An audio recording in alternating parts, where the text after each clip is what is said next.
Bonjour et bienvenue sur cmath.h. Aujourd'hui, nous allons corriger un exercice de la session normale pour ceux qui font les sciences de l'économie.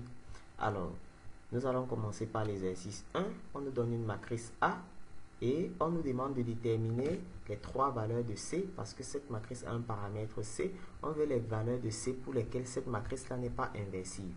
Et ensuite, on veut déterminer l'inverse lorsque C prend une valeur pour laquelle la matrice est inversible. Alors, évoluons vers la solution. Voilà donc la matrice qu'on nous propose et on veut déterminer les valeurs du paramètre pour lesquels la matrice n'est pas inversible. On sait que la matrice n'est pas inversible si son déterminant est égal à 0.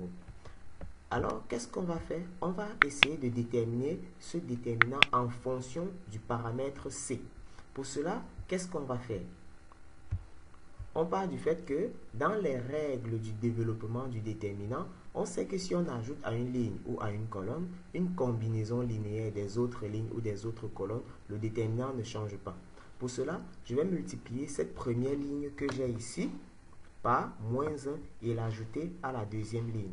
Si je multiplie cette première ligne par moins 1, à la place de 2, j'aurai moins 2. Et si j'ajoute à la deuxième ligne, ça me donne C moins 2. Ici, en multipliant par moins 1, j'aurai moins C que j'ajoute à C. C'est pourquoi là, j'ai 0.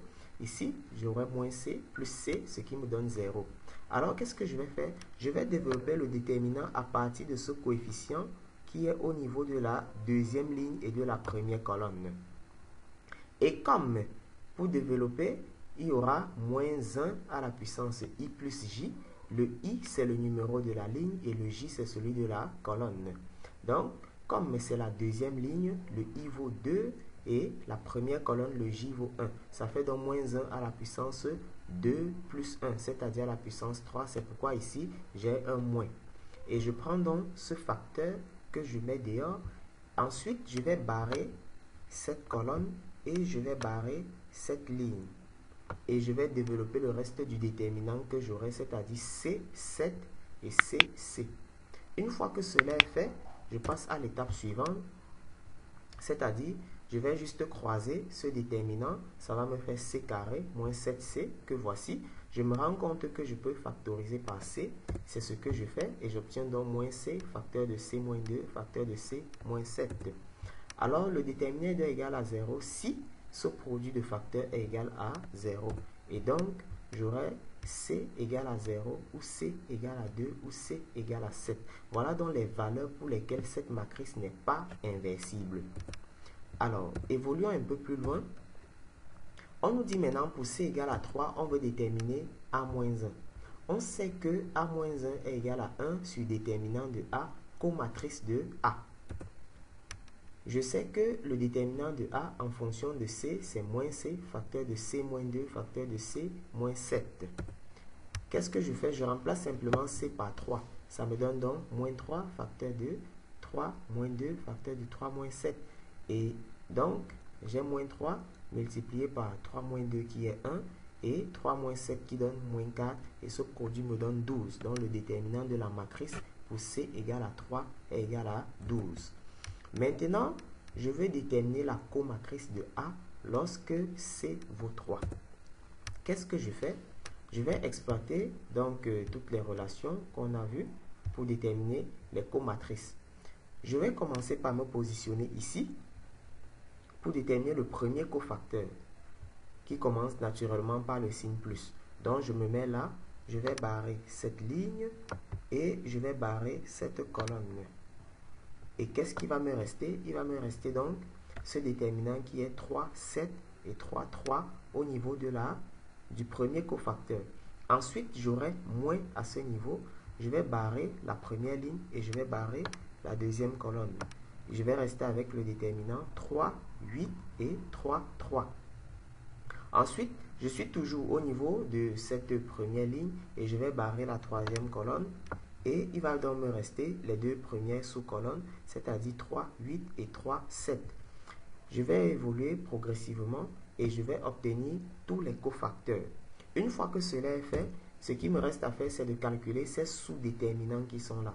En calculant par exemple 3 fois 3 qui me donne 9, moins 7 fois 3 qui me donne 21, et donc ça me donne moins 12.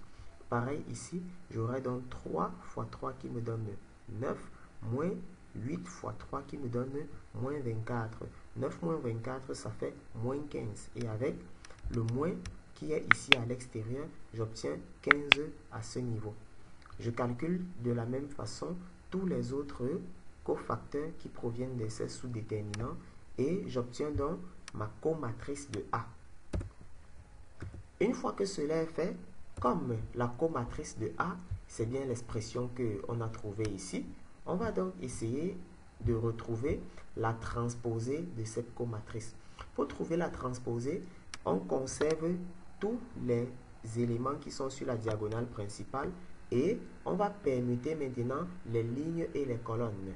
C'est-à-dire, cette première ligne que j'ai ici, elle va devenir la première colonne dans la comatrice. C'est pourquoi ici j'aurai moins 12, 15 et moins 3.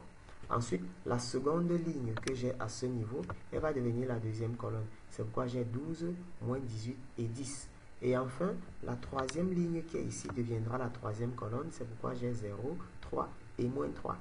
Comme le déterminant, comme l'inverse de A, c'est un surdéterminant de A, comatrice transposée de la comatrice de A, et que je connais déjà le déterminant de A qui est égal à 12, il me reste à faire une seule chose, c'est de remplacer 1 sur déterminant par 1 sur 12. Et comme je connais déjà la transposée de la comatrice, je remplace et là, j'ai le résultat.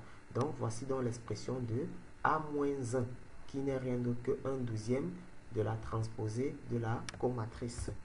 Et pour faire une vérification, je peux simplement calculer, par exemple, A-1 fois A et voir si ça me donne la matrice unité. Une fois que je fais ce produit matriciel, c'est-à-dire de A-1 multiplié par A, que voici, ça me donne effectivement, après multiplication, 1/12 d'une matrice diagonale qui a uniquement 12 sur la diagonale principale, telle que nous voyons ici. Et lorsque nous faisons entrer le 1/12, ça nous donne 1 sur la diagonale principale qui est la matrice unité en dimension 3. Donc, c'est bien A-1 ici que nous venons de trouver. Alors, c'est ici que s'achève l'exercice 1. Nous vous donnons rendez-vous pour l'exercice 2.